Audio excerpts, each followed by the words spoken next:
Hello there, hope you're having a great afternoon. Today I'm going to be talking about what women want, and I'm going to be all over connection, intimacy, closeness, and the last one is having a healthy sex life. So for those of you who don't know, I am a marriage therapist, I'm a counsellor, and I'm an empowerment coach. And I've been hearing for a long time how women are wanting more in their relationship. So today I want to really open this conversation up. Love to hear from you. If you are on the call, pop your comments below and let's get a bit of a conversation happening. Because as a coach and a counsellor working with men and women, I hear from both. And I hear the heartache, I hear the pain, I hear the disconnect. And when couples are in this place, I call it DNA. There's defensiveness. So both the male and the female, they're quite defensive and don't want to hear what each other have got to say. And depending on your pain and how long you've been in pain, you could be quite defensive. The N of DNA is the numbing that I see. Now, I gauge from the moment I start connecting with a couple as to how shut down and how numb each individual are. And with that numbing, there comes a neglect of yourself and also a neglect of the relationship. And the last part of DNA is the avoidance. So when there is a disconnect in the relationship, when there is no longer intimacy or a lot of it, the avoidance begins to creep in. The avoidance of conversation, the avoidance of the hard topics, the avoidance of each other. So today I want to talk about how we can begin to change that. What can you do to begin bringing back more closeness, intimacy, connection, and also a healthy sex life? So let's begin with closeness. If you're wanting closeness in your relationship or in your marriage, there has to be a level of honesty. And for a lot of us, we cannot be honest. And what I mean by that, it's yes dear, no dear, 3 bags full dear. Is that going to create closeness? If you ask women what they want honesty. And in that comes a level of vulnerability and a level of trust. And so bringing in closeness for both of you to be able to be honest, you've got to create a really safe environment to be able to do that.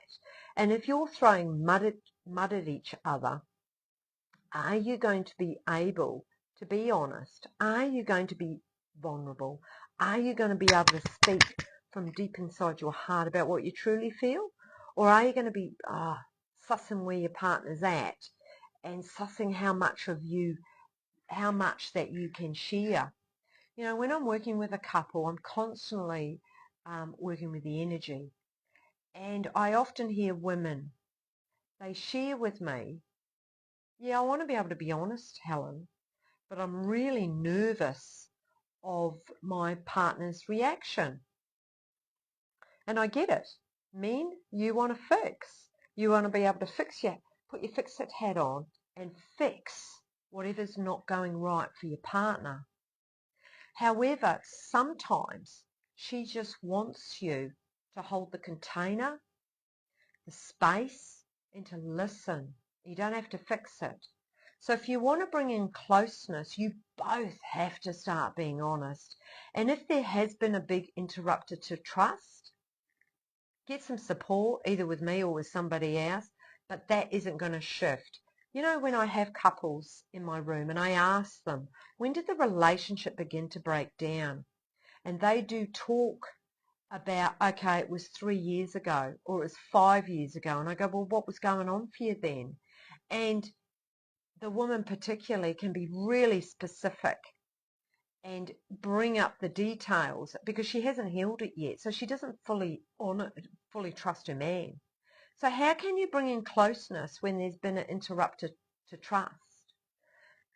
Trust for a lot of people can go way back. It can go way back to depending on how connected you were with your parents.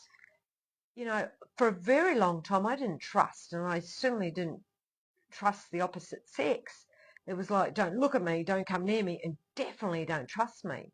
And as I began to do my own inner work, my trust went way back, and I won't open all of that now, but it was way back to when I was a real little baby. And so I had to heal that before I could let anybody get close. And if we open this up a bit more, we've all got different types of attachments. So if you want closeness in your relationship, you've got to check in with yourself as to your attachment style. Google attachment. There is secure attachment, there's insecure attachment, and there's anxious attachment. How the hell are you meant to have a close connection with your partner? How are you meant to feel closeness if you don't do attachment due to the trauma that you've lived? And so it's each of yours responsibility to clean that up, to actually be able to be really honest with yourself. Look, I'm opening up a whole Pandora's box. So I've got a couple of little notes over there to keep me in my lane and keep bringing it back. So I'm talking about closeness. But if you want closeness in your intimate relationship, there needs to be honesty. But with that, you've actually got to be really honest yourself.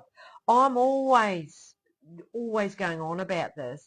You are to be the change that you need in the relationship. If you're sitting and waiting for your partner to change, you gotta let that go. You gotta stay out of their business, and you gotta bring it back to yourself. You have to show up how you want this relationship to be, and if your partner can't meet you in that, then that is a different discussion. So if you're wanting closeness, you've got to be honest, even if it upsets the other person. Yeah, I'm going to move on from that because that's just a whole topic in itself. The second place I want to go to is intimacy. So if you're wanting a closer, more connected relationship, hello to all of you that are there. Lovely to see you. Michelle, Maximilian, nice. So coming back to intimacy, I'm a big believer that intimacy, it's all about into-me-see. How the hell can you have intimacy with another person if you can't freaking have it with yourself? You've got to know how you tick. You've got to know how to emotionally regulate yourself. You've got to know what turns you on. You've got to know yourself. And then with that, you can show up from a wholeness, not from half of you or parts of you, because often relationships are formed because it's coming from a wounded part. But if you can show up in your relationship from a wholeness, you don't need to marry your partner. You need to friggin' marry yourself first. And if you can do that, then you are much more able to have intimacy in your relationship because you have that with yourself first.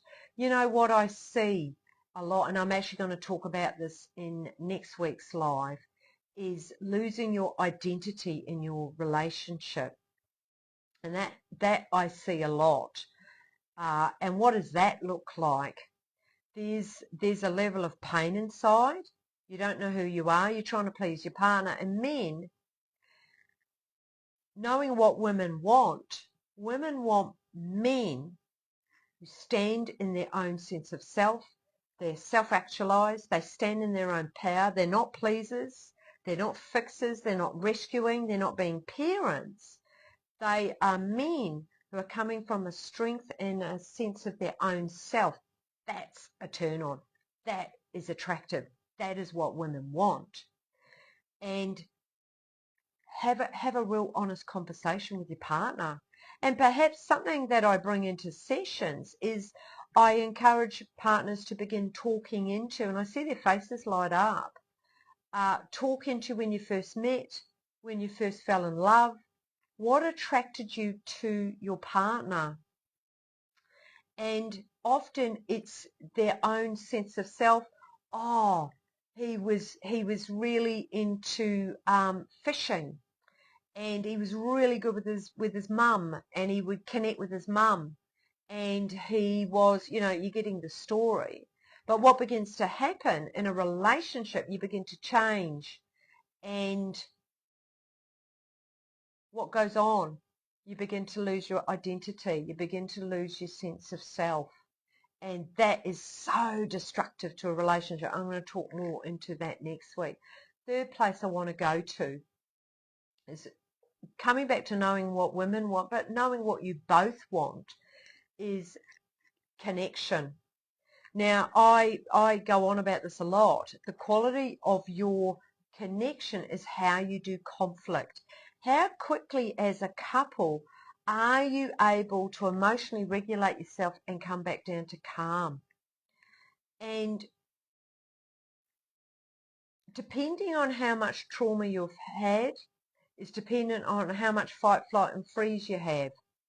You've got to understand this about yourself, and this is why working with a therapist is really, really helpful, because it helps you understand your triggers and it helps you heal the wounded parts of you. You know what? Your relationship, it's not here to make you happy. And you'll be going, what a load of crap, Helen. Well, I have to really speak into this. The quality of your relationship is dependent on how you do conflict, and your partner is not here to make you happy. Being in a relationship is here for you to heal your wounds. So every time I get triggered, and look, I don't get triggered as much these days, only because of the level of work I've done, but when I do get triggered, I don't pounce like I used to, and I also am able to just inquire, and I'm able to drop in and just sort of really check in with myself. And I also see any type of triggers, any type of conflict as a real opportunity for growth, an opportunity for me to heal another part of me, because I'm all into about evolving and growing. And that's what's so amazing about relationships, is you can evolve and grow and change. And that's a friggin' healthy relationship, one that doesn't become stagnant and in a rut and boring, which then leads me the segue into having a healthy sex life.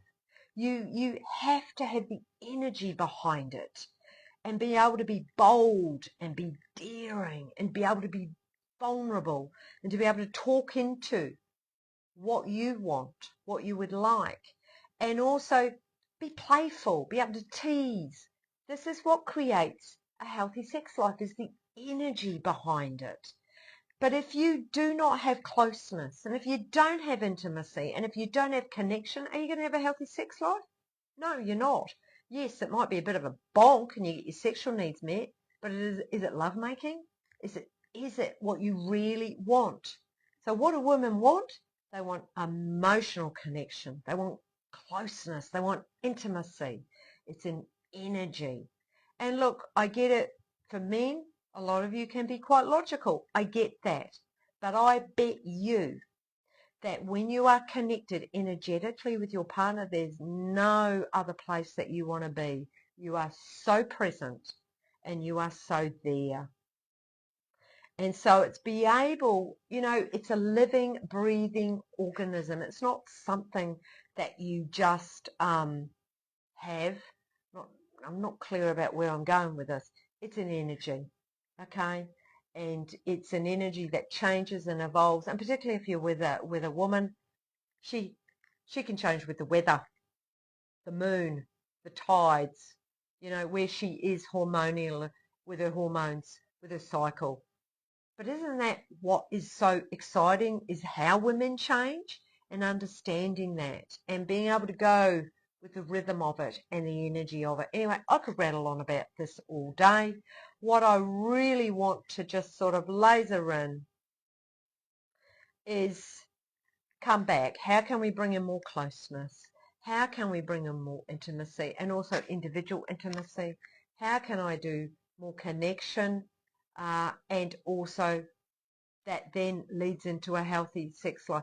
But also I just want to add, we've got Valentine's Day coming up. And look, I think it's great, but I think Valentine's Day should be often. How can you begin to bring some new energy in? Get away from the routine, go away, little vacations.